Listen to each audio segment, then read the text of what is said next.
सब प्रेम से बोलो लक्ष्मी नारायण भगवान की जय, राधा कृष्ण भगवान की जय। आप सभी का जय मां कंजक चैनल में हार्दिक स्वागत है। आज मैं आपको सुनाने जा रही हूँ शनिवार को किए जाने वाले व्रत की कथा। उम्मीद करती हूँ कथा का पूरा फल लेने के लिए आप कथा को शुरू से लेकर अंत तक जरूर श्रवण करेंगे, क्योंकि कथा का पूरा फल हमें कथा को संपूर्ण सुनने से ही मिलता है। आधा अधूरा छोड़ने से हम सिर्फ पाप के भागीदार बनते हैं। तो चलिए आज की इस कथा को हम शुरू करते हैं। ओम गण गणपते नमः।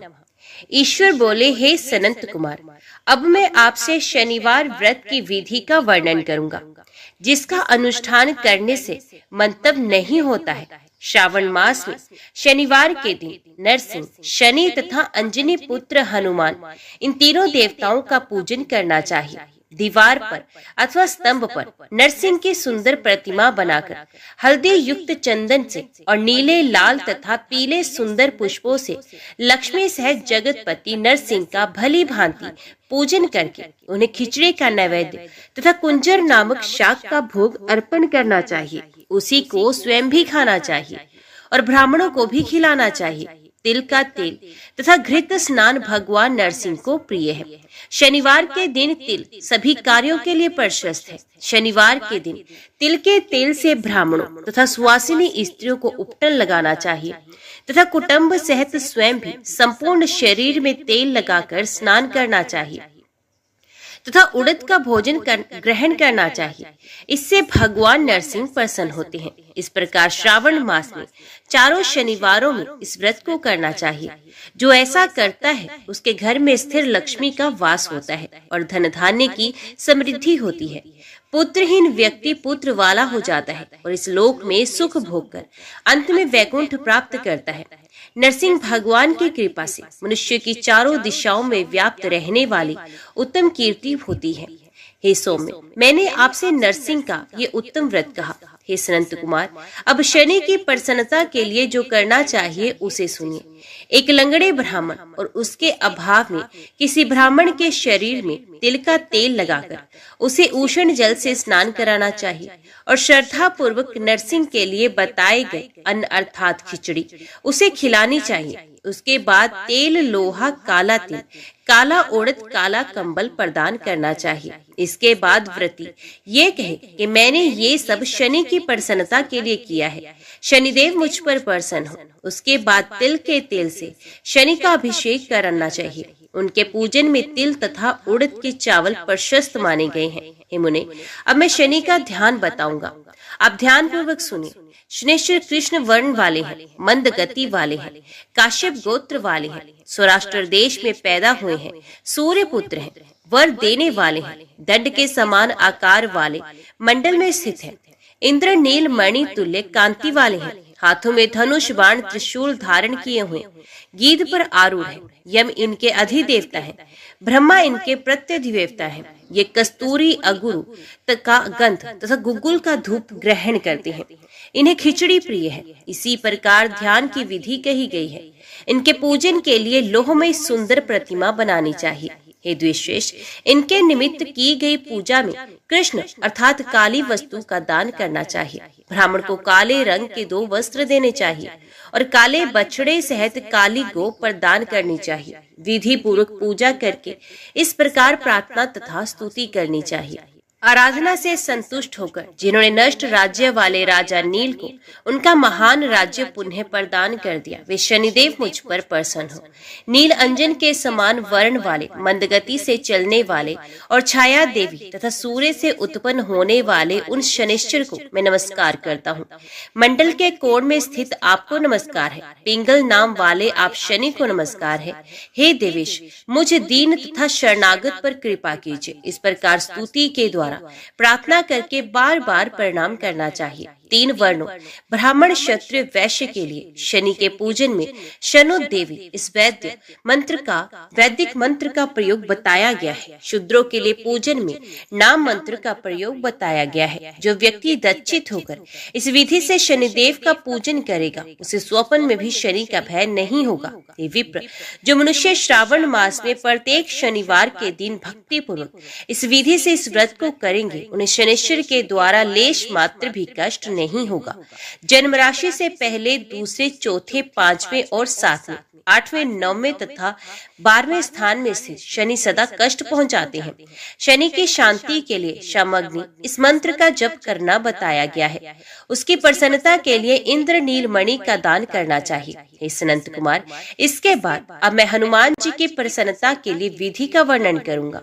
हनुमान जी की प्रसन्नता के लिए श्रावण में शनिवार को रुद्र मंत्र के द्वारा तेल से उनका अभिषेक करना चाहिए। तेल में मिश्रित सिंदूर का लेप उन्हें समर्पित करना चाहिए।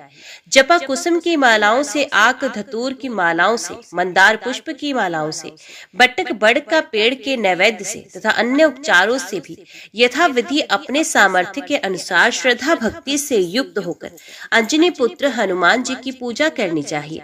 इसके बाद बुद्धिमान को चाहिए कि हनुमान जी की प्रसन्नता के लिए उनके 12 नामों का जप करे। हनुमान, अंजनी सुत, वायुपुत्र, महाबल, रामेष्ट, फाल्गुन सखा, पिंगाक्ष, अमित विक्रम, उदित क्रमण, सीता शोक विनाशन, लक्ष्मण प्राण दाता और दश ग्रीव दप्रहा।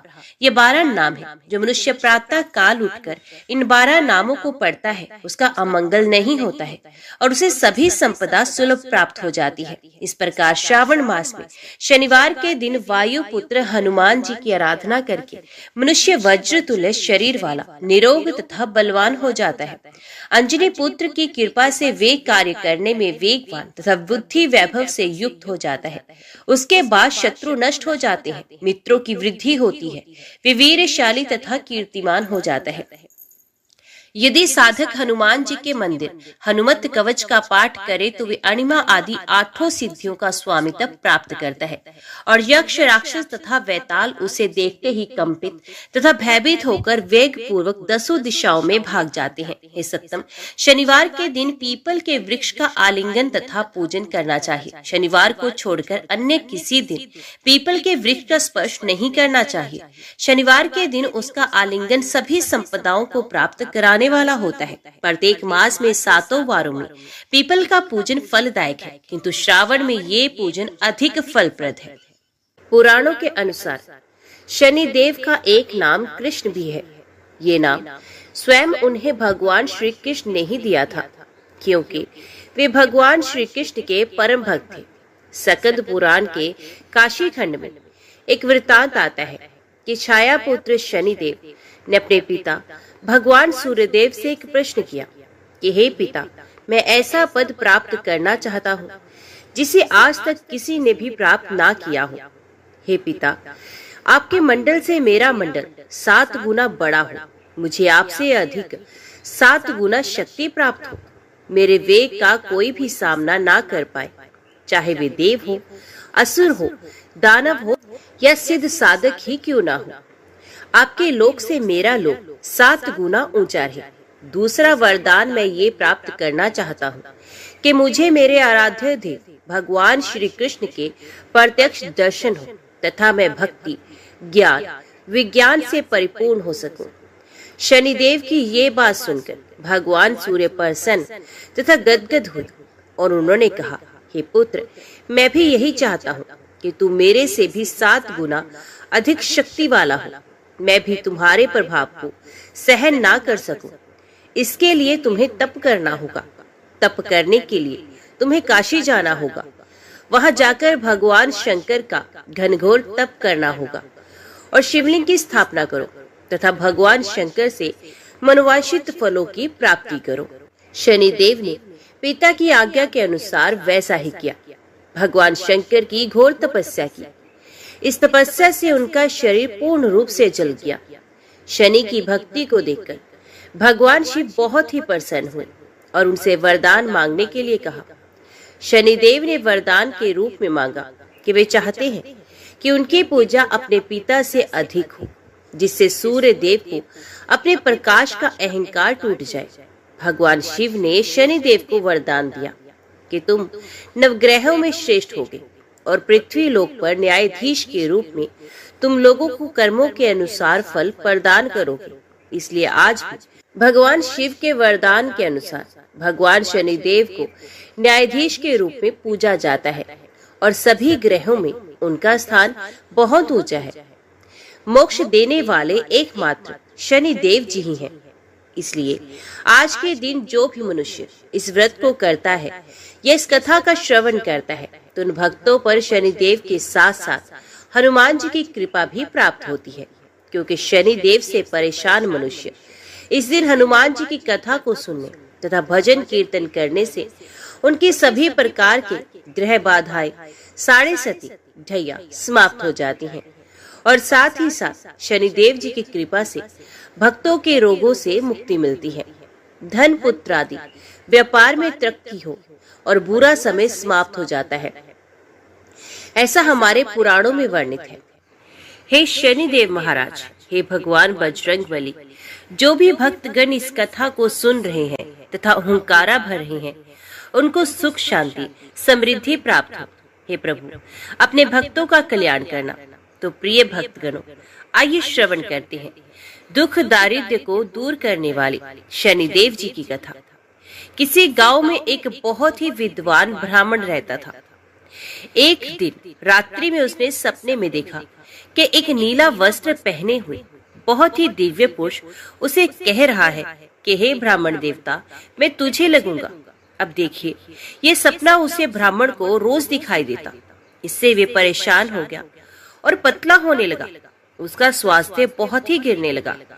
एक दिन उसकी पत्नी ने कहा, देखिए जी, मैं आपको कितना अच्छे से खिलाती पिलाती हूँ, आपकी सेवा करती हूँ, मेवा मिश्री खिलाती हूँ, दूध मलाई खिलाती हूँ, अच्छा भोजन आहार पकाकर खिलाती हूँ, फिर भी आप इतने दुबले पतले क्यों होते जा रहे हैं? इसका क्या कारण है? प्रिय भक्तगणों, उस ब्राह्मण ने अपनी पत्नी से अपना सारा हाल बताया कि मेरे सपने में एक नीले कपड़े पहने हुए बहुत ही दिव्य पुरुष आते हैं और वे मुझसे कहते हैं, ब्राह्मण, हे ब्राह्मण देवता, मैं तुम्हें लगूंगा। अब यही सोचकर मुझे भूख प्यास नहीं लगती, मैं दुबला हो जा रहा हूँ। तब ब्राह्मणी ने कहा कि हे पतिदेव, मुझे लगता है कि आपको शनि भगवान के दर्शन होते हैं। आपके ऊपर शनि की दशा शुरू होने वाली है, इसलिए आपको वे सचेत कर रहे हैं। अवश्य ही वे शनि महाराज हैं। अब की बार जब दिखेंगे तो आप उनसे कहिए कि आप मुझे सिर्फ 1.25 पहर ही लगिए। प्रिय भक्तगणों, उसी दिन जब रात्रि होती है तो ब्राह्मण फिर से सो जाता है और उसके सपने में शनि भगवान दर्शन देते हैं और कहते हैं, ब्राह्मण देवता, आज मैं तुम्हें लगूंगा। तब ब्राह्मण ने कहा, हे भगवान, यदि आप लगना ही चाहते हैं तो लग जाइए, लेकिन ये बताइए भगवान, आप कितने दिनों के लिए लगोगे? तब शनिदेव ने कहा, ब्राह्मण, तुम्हारे ऊपर 7.5 शुरू होने वाली है, मैं तुम्हें 7.5 साल के लिए लगूंगा। तब ब्राह्मण ने कहा, क्षमा करो भगवान, इतना भारी तो मुझे झेला नहीं जाएगा, 7.5 साल तो बहुत है। भगवान तब शनिदेव बोले, अच्छा, 5 वर्ष के लिए लगूंगा। तब ब्राह्मण ने कहा, शनि महाराज, ये भी मेरे लिए ज्यादा है। शनि भगवान बोले, तो ठीक है, 2.5 साल का लग जाओ। ब्राह्मण ने फिर मना कर दिया। तब शनिदेव कहने लगे, 1.25 पहर का लगूंगा तो ठीक रहेगा।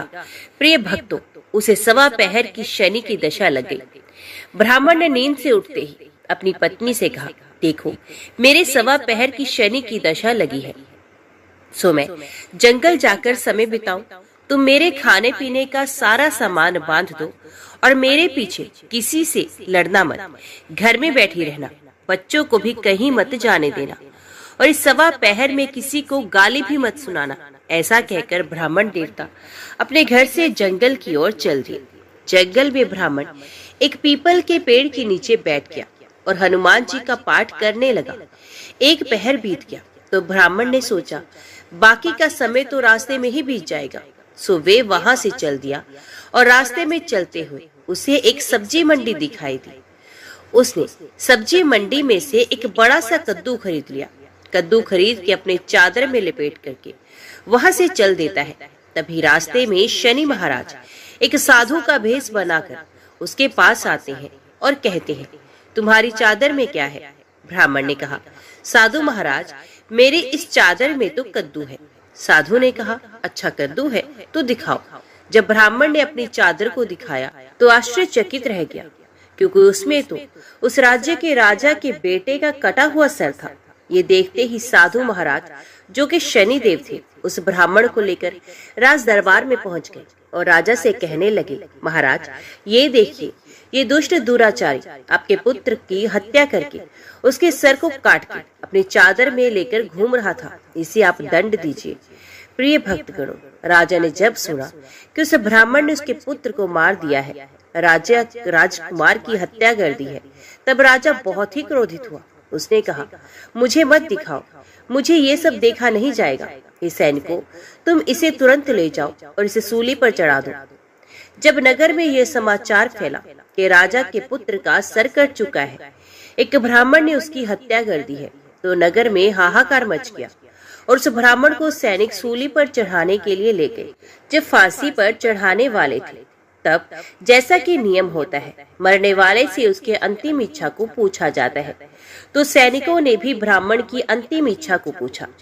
सैनिकों ने कहा, हे ब्राह्मण देवता, बताओ तुम्हारी अंतिम इच्छा क्या है। प्रिय भक्तगणों, ब्राह्मण ने सोचा कि यदि किसी प्रकार कुछ समय तक के लिए फांसी रुक जाए तो शनि की दशा का 1.25 पहर पूरा हो जाएगा। ये सोचकर उसने कहा, भाई, मैं बचपन से ही नित्य बालाजी की कथा कहता सुनता आया हूँ, आज मरने से पहले अंतिम बार कथा कह लेने दो। अब क्या था, फांसी देने वाले सैनिकों ने उसकी आखिरी इच्छा पूर्ण होने तक फांसी रोक दी। कहानी कहते कहते 1.25 पहर पूरा हो गया, शनि की दशा खत्म हो गई। अब इधर देखिए, राजा का जो पुत्र था राजकुमार, वे जंगल से शिकार खेलकर वापस राजमहल में आ गया। राजमहल में राजकुमार को देखते ही राजा बहुत ही खुश हुआ, लेकिन मन ही मन उसे डर भी लगा। यदि उस निर्दोष ब्राह्मण को फांसी चढ़ा दिया गया तो ब्राह्मण हत्या का दोष लग जाएगा। अब क्या था, राजा ने 2 घुड़सवार को जल्दी से फांसी घर की तरफ दौड़ाया और ब्राह्मण को आदर सहित दरबार में आने का हुक्म दिया। ब्राह्मण राज दरबार में उपस्थित हुआ तो राजा ने क्षमा याचना मांगते हुए कहा, आपके बगल में जो चादर उसे खोल के दिखाओ। राजा की आज्ञा के अनुसार ब्राह्मण ने चादर खोली तो उसमें कद्दू था। राजा ने ब्राह्मण को बहुत सा धन दिया और पूछा, हे ब्राह्मण देवता, मुझे ये समझ में नहीं आया, इस सब के पीछे क्या रहस्य है, ये सब क्यों हुआ, आखिर ये सब था क्या। तब ब्राह्मण ने कहा, हे महाराज, मुझे 1.25 पहर के लिए शनि की दशा लगी थी, इसलिए ये सब कुछ हुआ। राजा ने कहा, हे ब्राह्मण, शनि की दशा किस प्रकार टल सकती है।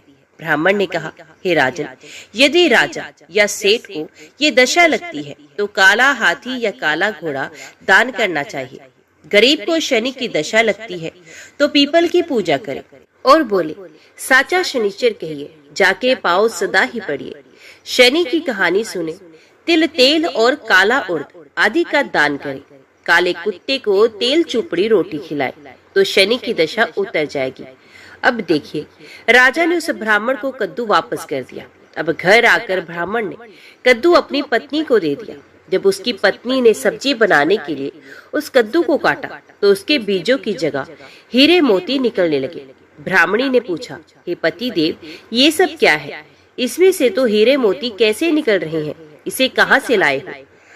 तब ब्राह्मण ने कहा, हे प्रिय, जब शनि की दशा लगी थी तो ये कद्दू राजकुमार का सर बन गया था। जब दशा उतरी है तो शनि जी ने कैसे निहाल कर दिया, हमें मालामाल कर दिया। हे शनि देवता, जैसे ब्राह्मण को शनि की दशा लगी, वैसे किसी को शनि की दशा ना लगे। जैसे ब्राह्मण को धन दौलत मिला, वैसे सबको धन दौलत मिले, तथा कहानी कहते सुनते हुंकार भरते सबको मिले। सूर्यदेव के पुत्र भगवान शनिदेव को न्याय और कर्मों का देवता माना जाता है। शनि ग्रह अशांत हो जाए तो जीवन में कष्टों का आगमन शुरू हो जाता है, क्योंकि उनको काफी गुस्सेल ग्रह बताया गया है। शनि किसी के भी जीवन में उथल पुथल मचा सकते हैं। नवग्रहों में शनि देव केवल उन्हीं लोगों को परेशान करते हैं जिनके कर्म अच्छे नहीं होते।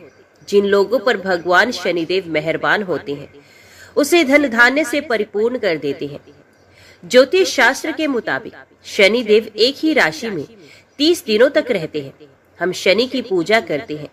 शनिदेव के बारे में तो बहुत सी बातें कही और सुनी जाती हैं, लेकिन शनिदेव की पत्नी के बारे में बहुत कुछ नहीं कहा जाता। क्या आपको पता है कि शनिदेव की पत्नी कौन थी और किस तरह से उनका विवाह हुआ था? आइए धर्मशास्त्रों के मुताबिक हम जानने की कोशिश करते हैं कि शनिदेव का विवाह कब और कैसे हुआ था। धार्मिक मान्यता के अनुसार शनिवार का दिन उनको प्रसन्न करने के लिए विशेष महत्व रखता है। ऐसी भी मान्यता है कि अगर शनिवार के दिन शनिदेव के साथ ही उनकी 8 पत्नियों के नाम का जाप कर ले तो जीवन में बड़े से बड़े संकट भी टल जाते हैं। धर्मशास्त्रों में कहा गया है कि जो भी व्यक्ति शनिदेव की पत्नियों का नाम जप करता है उस पर भी शनिदेव अपनी कृपा बरसाते हैं। शनिदेव को उनकी पत्नी ने ही शाप दिया था। आज तक इस शाप ने शनिदेव का पीछा नहीं छोड़ा, जिसके कारण वे सर झुकाकर चलते हैं। जानते हैं कि शनिदेव की पत्नी और इस पौराणिक कथा के बारे में सुनने से पहले जाने कि शनिदेव की पत्नियां कितनी हैं और कौन है शनिदेव की 8 पत्नियां। धार्मिक मान्यताओं के अनुसार शनिदेव की कुल 8 पत्नियां हैं। ध्वजिनी, धामिनी, कंकाली, कलहप्रिया, कंटकी, तुरंगी, महिषी और अजा। कुछ जगहों पर नीलिमा को शनि की दूसरी पत्नी माना जाता है। नीलिमा शनि की शक्ति थी और उनके पास ब्रह्म की 5वें सर की ताकत थी। धामिनी एक गंधर्व कन्या थी। आइए अब जानते हैं शनिवार की कथा। वेद पुराणों में भी शनिदेव की कथा का जिक्र मिलता है। ब्रह्म पुराण के अनुसार शनिदेव श्री कृष्ण के बहुत बड़े भक्त थे। वे अपना ज्यादातर समय श्री कृष्ण की उपासना में ही बिताते थे। एक बार की बात है जब शनिदेव की पत्नी को संतान पाने की इच्छा हुई। वे शनिदेव के पास पहुंची, लेकिन शनिदेव कृष्ण भक्ति में रमे हुए थे। पत्नी की कोशिशों के बाद भी शनिदेव का ध्यान भंग नहीं हुआ। कोशिशों के बाद भी ध्यान भंग ना हुआ तो शनिदेव की पत्नी को बहुत गुस्सा आया और उन्होंने क्रोध में ही शनिदेव को श्राप दे दिया। पत्नी ने कहा श्राप देते हुए कि आज के बाद जिस व्यक्ति पर शनिदेव की दृष्टि पड़ेगी वे तबाह हो जाएगा। जब शनिदेव ध्यान से जागे तो उन्हें अपनी भूल का आभास हुआ। पत्नी से क्षमा भी मांगी, लेकिन शनिदेव की पत्नी के पास शाप को निष्फल करने की कोई शक्ति नहीं थी। इसी घटना के बाद से शनिदेव अपना सर नीचे करके चलने लगे, जिससे उनकी दृष्टि से किसी का भी बिना बात के विनाश ना हो। भगवान शनि के कोप से बचने के लिए सूर्योदय से पहले उठकर व्रत रखने का संकल्प ले। शनिवार के दिन उनकी प्रतिमा पर काले तिल और तेल को चढ़ाए। शनिवार को लोहा या लोहे से बनी चीजों को खरीदने से बचे। इस दिन सरसों का तेल भी नहीं खरीदा जाता। गरीबों और बेसहारे लोगों की मदद करें। इससे शनिदेव खुश होते हैं और अपनी कृपा दृष्टि बनाए रखते हैं। पुराणों में बताया गया है कि शनि की गति मंद यानी कि धीमी होती है, लेकिन कम ही लोग ये जानते होंगे कि ऐसा क्यों होता है। आखिर क्यों शनि मंद गति से चलते हैं? इसके बारे में भी हमारे ग्रंथों में एक कथा का वर्णन है, जो कि इस प्रकार है। पुराणों के अनुसार भगवान शंकर ने अपने परम भक्त ददीची मुनि के यहाँ पुत्र के रूप में जन्म लिया। भगवान ब्रह्मा ने इनका नाम पिपलाद रखा, लेकिन जन्म से पहले ही इनके पिता ददीची मुनि की मृत्यु हो गई। युवा होने पर जब पिपलाद ने देवताओं से अपने पिता की मृत्यु का कारण पूछा तो उन्होंने शनिदेव की कुदृष्टि को इसका कारण बताया। पिपलाद ये सुनकर बड़े क्रोधित हुए और उन्होंने शनिदेव के ऊपर अपने ब्रह्मदंड का प्रहार कर दिया। शनिदेव ब्रह्मदंड का प्रहार ना सह सके, इसलिए वे उससे डरकर भागने लगे। तीनों लोगों की परिक्रमा करने के बाद भी ब्रह्मदंड ने शनिदेव का पीछा नहीं छोड़ा और उनके पैर पर आकर लगा। ब्रह्मदंड पैर पर लगने से शनिदेव लंगड़े हो गए। तब देवताओं ने पिपलाद मुनि से शनिदेव के लिए क्षमा की याचना की। देवताओं ने कहा, शनिदेव तो न्यायाधीश हैं और वे तो अपने कर्तव्यों का ही पालन करते हैं। देवताओं के आग्रह करने पर पिपलाद मुनि से शनिदेव को क्षमा मिल गई और वचन मिला कि शनि जन्म से लेकर 16 साल तक की आयु तक के शिव भक्तों को कष्ट नहीं देंगे। यदि ऐसा हुआ तो शनिदेव भस्म हो जाएंगे। तभी से पिपलाद मुनि का स्मरण करने मात्र से शनि की पीड़ा दूर हो जाती है। अभी हम जानते हैं कि शनिदेव महाराज को नवग्रहों में सबसे ऊंचा स्थान कैसे प्राप्त हुआ। एक बार सभी ग्रहों में सर्वश्रेष्ठ होने को लेकर विवाद मच गया। जब समस्या का हल नहीं निकला तो सूर्य, चंद्र, मंगल, बुध, गुरु, शुक्र, शनि, राहु और केतु इंद्रदेव के पास गए। इंद्रदेव भी इसका निर्णय नहीं कर पाए। फिर सभी ग्रह इंद्रदेव के कहने पर पृथ्वी पर न्यायप्रिय राजा विक्रमादित्य के पास पहुंच गए। राजा विक्रमादित्य के पास पहुंचकर सभी ग्रहों ने अपने आने का कारण बताया। राजा विक्रमादित्य ने काफी सोच विचार के बाद 9 धातु स्वर्ण, रजत, कांसा, पीतल, सीसा, रांगा, जस्ता, अभ्रक और लोह से सिंहासन बनवाए। धातुओं के गुणों के अनुसार उन्हें कर्म अनुसार रखवा दिया गया। फिर ग्रहों से अपने अपने सिंहासन पर बैठने को कहा और बोले कि जो सबसे पहले बैठेगा वही श्रेष्ठ होगा। राजा विक्रमादित्य के निर्णय को सुनकर शनिदेव क्रोधित हो गए, क्योंकि उनका आसन लोहा सबसे आखिर में रखा हुआ था। स्वयं को सबसे छोटा जानकर वे नाराज हो गए। शनिदेव ने चेतावनी के अंदाज में कहा कि राजा, आपने मेरा अपमान किया है, आप मेरी शक्तियों से परिचित नहीं हैं।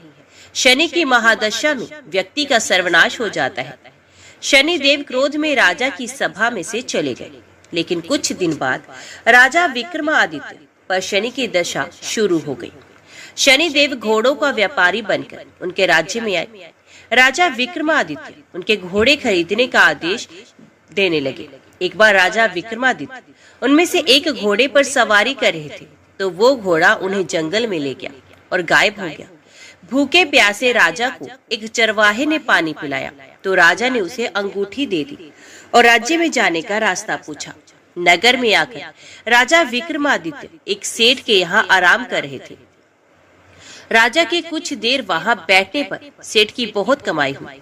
उसने उन्हें भाग्यवान व्यक्ति समझा और अपने घर पर रख लिया। सेठ के घर में सोने का हार खूंटी पर टंगा था। सेठ घर से बाहर गया तो एक आश्चर्यजनक घटना घटी। अचानक ही हार गायब हो गया। सेठ ने राजा पर चोरी का इल्जाम लगा दिया और नगरी के राजा ने राजा विक्रमादित्य के हाथ पैर कटवा दिए। एक तेली को राजा विक्रमादित्य की दशा पर दया आ गई।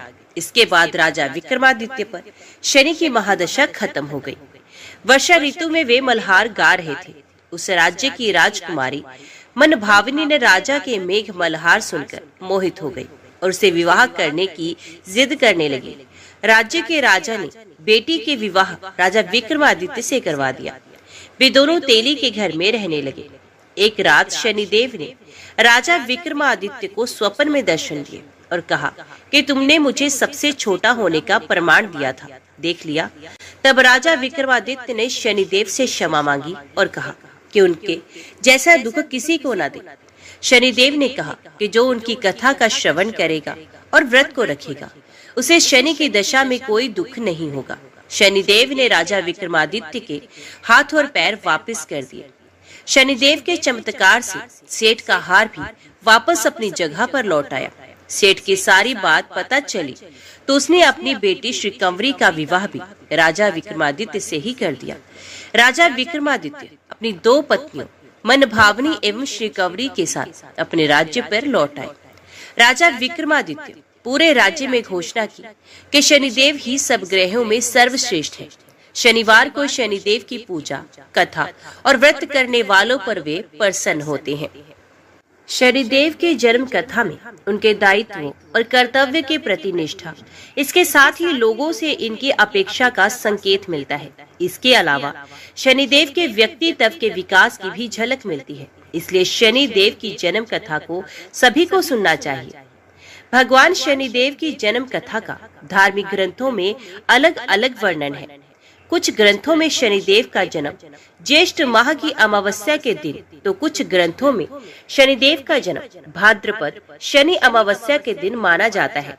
वही कैलेंडर में अंतर में दक्षिण भारत में ये वैशाख अमावस्या के दिन ही मना लिया जाता है। एक कथा के अनुसार शनिदेव का जन्म ऋषि कश्यप के अभिभाव कतव यज्ञ से हुआ था, लेकिन सकन पुराण में शनिदेव के पिता का नाम सूर्य और माता का नाम छाया बताया गया है। शनिदेव की माता का नाम स्वर्णा भी बताया जाता है। आइए जानते हैं पूरी कथा। शनिदेव के जन्म की कहानी के अनुसार राजा दक्ष की कन्या संज्ञा, कुछ जगह देव शिल्पी विश्वकर्मा को इनका पिता बताया जाता है। उनका विवाह सूर्य देव से हुआ था। संज्ञा सूर्यदेव के तेज से परेशान रहती थी। इससे वे सूर्यदेव की अग्नि से बचने का मार्ग तलाश रही थी। इस बीच दिन पर दिन बीत रहे थे। तब तक संज्ञा ने वैवस्वत, मनु, यमराज और यमुना नाम की 3 संतानों को जन्म दिया। एक दिन संज्ञा ने फैसला किया कि वे तपस्या कर सूर्यदेव के तेज को सहने में सक्षम होगी, लेकिन बच्चों के पालन में कोई दिक्कत न आए और सूर्यदेव को उनके फैसले की भनक न लगे। इसके लिए संज्ञा ने अपने तप से अपनी ही तरह की एक महिला को पैदा किया और उसका नाम स्वर्णा रखा। ये संज्ञा की छाया की तरह थी, इसलिए इसका नाम छाया भी है। संज्ञा छाया को बच्चों और सूर्यदेव की जिम्मेदारी देकर तप के लिए चली गई और ये राज किसी और को ना पता चले, ये निर्देश भी दे गई। स्वर्णा के संज्ञा की छाया होने से सूर्यदेव के तेज से परेशानी नहीं होती थी। इस बीच स्वर्णा ने भी सूर्यदेव की 3 संतानें मनु, शनिदेव, भद्रा को जन्म दिया। कहा जाता है जब शनिदेव छाया के गर्भ में थे तो छाया भगवान शिव का कठोर तप कर रही थी। भूख, प्यास, धूप, गर्मी सहने के कारण उसका प्रभाव छाया के गर्भ में पल रही संतान यानी कि शनिदेव पर भी पड़ा। इसके कारण शनिदेव का जन्म हुआ तो उनका रंग काला था। ये रंग देखकर सूर्यदेव को लगा ये तो उनका पुत्र है ही नहीं। उन्होंने छाया पर संदेह करते हुए उन्हें अपमानित किया। माँ के तप की शक्ति शनिदेव में आ गई थी। माँ का अपमान देखकर उन्होंने क्रोधित होकर पिता सूर्यदेव को देखा तो सूर्यदेव काले पड़ गए और उनको कुष्ठ रोग हो गया। अपनी ये दशा देखकर घबराए हुए सूर्यदेव भगवान शिव की शरण में पहुंचे। तब भगवान शिव ने सूर्यदेव को उनकी गलती का एहसास कराया। सूर्यदेव को अपने किए का पश्चाताप हुआ। उन्होंने क्षमा मांगी। तब कही उन्हें फिर से अपनी असली रूप वापस मिला। लेकिन इस घटना के चलते पिता और पुत्र का संबंध हमेशा के लिए खराब हो गया। यूं तो हनुमान जी की कई महान कथाएं हैं, लेकिन हम आपको यहाँ बताने जा रहे हैं हनुमान जी और शनिदेव से जुड़ी हुई कुछ कथाएं। भगवान शनि खुद को बहुत शक्तिशाली मानते थे और उन्हें इस बात का घमंड भी हो गया था। लेकिन जब हनुमान जी से ऐसा हुआ उनका सामना, तो वहाँ क्या हुआ, चलिए जानते हैं इन कथाओं के जरिए। कहते हैं कि बचपन में शनिदेव अपने माता पिता से रूठकर घर से भाग जाते हैं और अपनी शक्ति के बल पर लोगों को परेशान करने लगते हैं। इस तरह शनिदेव एक गांव में इसलिए आग लगा देते हैं क्योंकि उस गांव के लोग उन्हें पानी नहीं पीने देते। सभी गांव वाले शनिदेव को घेरकर मारने का प्रयास करते हैं तो हनुमान जी उन्हें बचा लेते हैं। लेकिन शनिदेव इस एहसान को नहीं मानते और हनुमान जी से कहते हैं कि तुम्हें मेरे रास्ते में नहीं आना चाहिए था। हनुमान जी कहते हैं अब तुम सीधे अपने पिता के पास जाओ। लेकिन शनिदेव उनसे वाद विवाद करने लगते हैं। फिर दोनों में गदा युद्ध होता है। तब हनुमान जी उन्हें अपनी पूंछ पे लपेटकर उनके पिता के पास ले जाकर छोड़ देते हैं। शनिदेव ने हनुमान जी के बल और पराक्रम की प्रशंसा तो सुनी। वे उनसे युद्ध करने के लिए निकल पड़े, लेकिन उस समय हनुमान जी अपने प्रभु श्री राम की भक्ति में लीन थे। तभी अपने बल के घमंड में चूर शनिदेव आ पहुंचे और उन्होंने हनुमान जी की राम भक्ति में विघन डाला और उन्हें युद्ध के लिए ललकार दिया। इसके बाद मजबूर होकर हनुमान जी को उनसे युद्ध करना पड़ा और फिर उन्होंने शनिदेव को अपनी पूंछ में बांध लिया और राम भक्ति में लीन हो गए। शनिदेव ने बहुत प्रार्थना की, तब उन्होंने शनिदेव को मुक्त किया और फिर घायल शनिदेव को देखकर हनुमान जी को दया आ गई तो उन्होंने पीड़ा से मुक्त करने के लिए उनके घाव के लिए सरसों का तेल लिया, जिसे लगाकर शनिदेव को आराम मिला। दूसरी कथा के मुताबिक एक बार अहंकारी लंकापति रावण ने शनिदेव को कैद कर लिया और उन्हें लंका में एक जेल में डाल दिया। जब तक हनुमान जी लंका नहीं पहुंचे तब तक शनिदेव उसी कैद में पड़े रहे। जब हनुमान सीता मैया की खोज में लंका में आए तब माँ जानकी को खोजते खोजते उन्हें भगवान शनिदेव जेल में कैद मिले। हनुमान जी ने तब शनि भगवान को कैद से मुक्त करवाया। मुक्ति के बाद उन्होंने हनुमान जी का धन्यवाद किया और उनके भक्तों पर विशेष कृपा बनाए रखने का वचन दिया। एक दूसरी कथा के अनुसार गुजरात के भावनगर में स्थित सारंगपुर गांव में कष्टभंजन हनुमान मंदिर अकेला ऐसा मंदिर है जहां बजरंग बली के पैर के नीचे शनिदेव बैठे हैं। खास बात तो ये है कि यहाँ शनिदेव नारी रूप में विराजे हैं। यहाँ की कथा के अनुसार एक बार शनिदेव का धरती पर कोप इतना बड़ा कि सभी परेशान होने लगे। तब लोगों ने हनुमान जी की शरण ली। सभी ने हनुमान जी से प्रार्थना की कि हे प्रभु, हमें बचा लीजिए। हनुमान जी को जब ये ज्ञात हुआ कि शनि उनके भक्तों को परेशान कर रहे हैं तो वे क्रोधित हो गए। क्रोध में उन्होंने अपनी गदा उठाई और गदा लेकर शनिदेव को खोजने लगे। शनिदेव को जब इस बात का पता चला तो वे घबरा गए और समझ गए कि अब तो मुझे कोई नहीं बचा सकता। उन्हें छुपने का कोई उपाय समझ में नहीं आया, तो उनसे बचने के लिए शनिदेव ने तुरंत ही स्त्री का रूप धारण कर लिया। शनिदेव जानते थे हनुमान ब्रह्मचारी है और वो कभी किसी स्त्री पर हाथ नहीं उठा सकते, इसलिए वे स्त्री रूप धारण करके उनके चरणों में बैठ गए और हनुमान जी के समक्ष क्षमा याचना करने लगे। हनुमान जी नारी रूप शनि पर हाथ नहीं उठाते थे, इसलिए उन्होंने शनिदेव को क्षमा कर दिया। तभी से वे वहां उनके चरणों में बैठे हैं। मान्यता के अनुसार एक बार शनिदेव हनुमान जी के पास आते हैं और कहते हैं कि मैं आपको सावधान करने आया हूँ कि कृष्ण लीला के समापन के बाद कलयुग का प्रारंभ हो चुका है। इस कलयुग में देवता धरती पर नहीं रह सकते, क्योंकि जो भी धरती पर है उस पर मेरी 7.5 सती का असर होगा, इसलिए आप पर भी इसका प्रभाव प्रारंभ होने वाला है। इस पर हनुमान जी कहती हैं, जो भी देवता या मनुष्य राम के शरण में रहता है उस पर तो काल का भी प्रभाव नहीं रहता, इसलिए आप मुझे छोड़कर कहीं और जाइए। इस पर शनिदेव कहते हैं कि मैं सृष्टिकर्ता के विधान के आगे विवश हूँ। आपके ऊपर मेरी 7.5 सती अभी से प्रभावी हो रही है, इसलिए आज और अभी मैं शरीर पर आ रहा हूँ, इसे कोई टाल नहीं सकता। तब हनुमान जी कहते हैं, ठीक है, आ जाइए, परंतु ये बताइए कि मेरे शरीर पर कहाँ आ रहे हैं। तो इस पर शनिदेव बड़े गर्व से कहते हैं कि 2.5 साल आपके सर पर बैठकर आपकी बुद्धि को विचलित करूंगा, अगले 2.5 साल पेट में रहकर आपके शरीर को अस्वस्थ करूंगा और अंतिम 2.5 साल पैर पर रहकर आपको भटकाता रहूंगा। इतना कहकर शनिदेव हनुमान जी के माथे पर बैठ गए। माथे पर बैठते ही हनुमान जी को खुजली आई, तो उन्होंने एक पर्वत उठाकर अपने माथे पर रख लिया। तब उस पर्वत से दबकर घबरा गए शनिदेव और बोले, ये क्या कर रहे हो आप?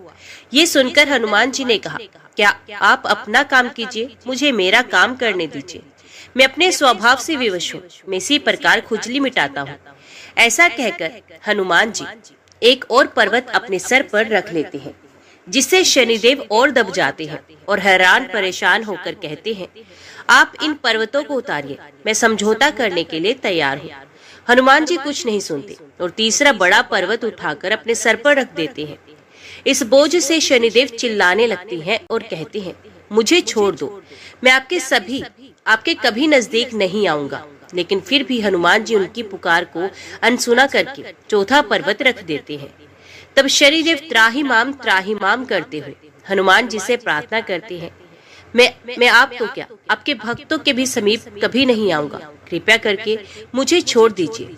ये सुनकर हनुमान जी शनिदेव को पीड़ा से मुक्त कर देते हैं। आइए अब श्रवण करते हैं भगवान शनिदेव और भगवान शिव की कथा।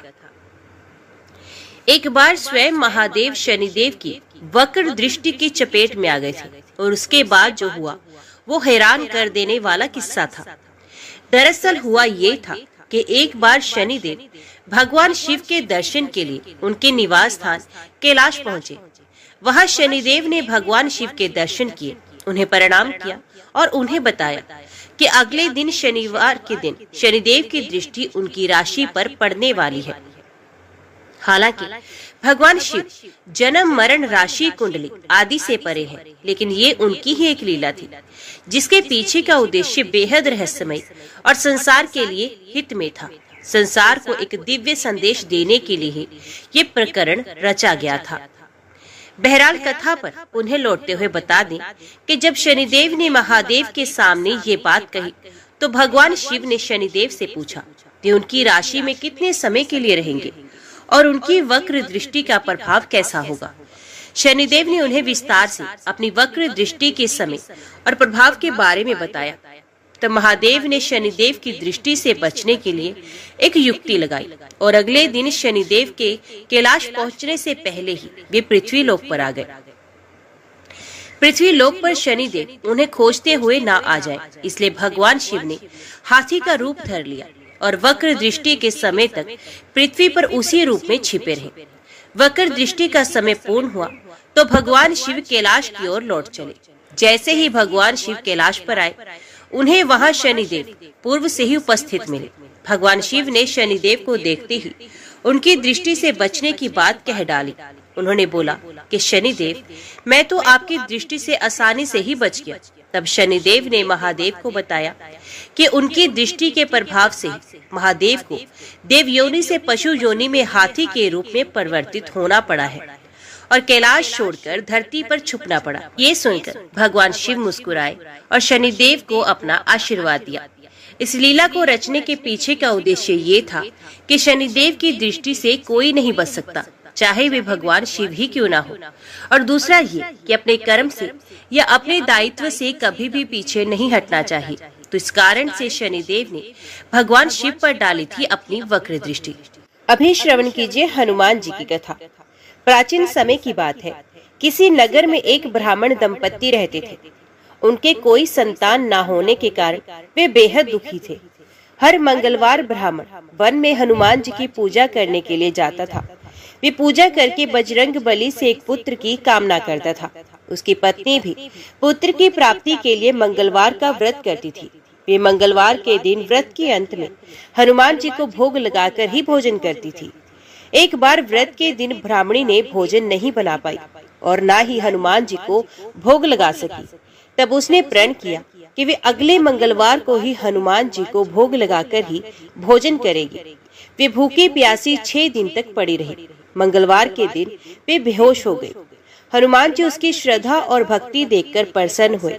उन्होंने आशीर्वाद स्वरूप ब्राह्मणी को एक पुत्र प्रदान किया और कहा कि ये तुम्हारी बहुत सेवा करेगा। बालक को पाकर ब्राह्मणी बहुत खुश हुई। उसने बालक का नाम मंगल रखा। कुछ समय उपरांत जब ब्राह्मण घर लौटा तो बालक को देखकर पूछा कि ये कौन है। पत्नी बोली कि मंगलवार व्रत से प्रसन्न होकर हनुमान जी ने उसे ये बालक दिया है। ये सुनकर ब्राह्मण को अपनी पत्नी की बात पर विश्वास ना हुआ। एक दिन मौका पाकर ब्राह्मण ने बालक को कुएं में गिरा दिया। घर पर लौटने पर ब्राह्मणी ने पूछा कि मंगल कहाँ है। तभी पीछे से मंगल मुस्कुराकर आ गया। उसे वापस देकर ब्राह्मण चौंक गया। उसी रात को बजरंग बली ने ब्राह्मण को सपने में दर्शन दिए और बताया कि ये पुत्र उन्होंने ही दिया है। सच जानकर ब्राह्मण बहुत खुश हुआ, जिसके बाद से ब्राह्मण दंपत्ति नियमित रूप से मंगलवार व्रत रखने लगे। मंगलवार का व्रत रखने वाले मनुष्य पर हनुमान जी की अपार कृपा होती है। तो बोलिए हनुमान जी महाराज की जय, शनिदेव भगवान की जय। आज की वीडियो में इतना ही। उम्मीद करती हूँ वीडियो आपको पसंद आई होगी। वीडियो पसंद आई हो तो वीडियो को लाइक और चैनल को सब्सक्राइब जरूर कीजिएगा।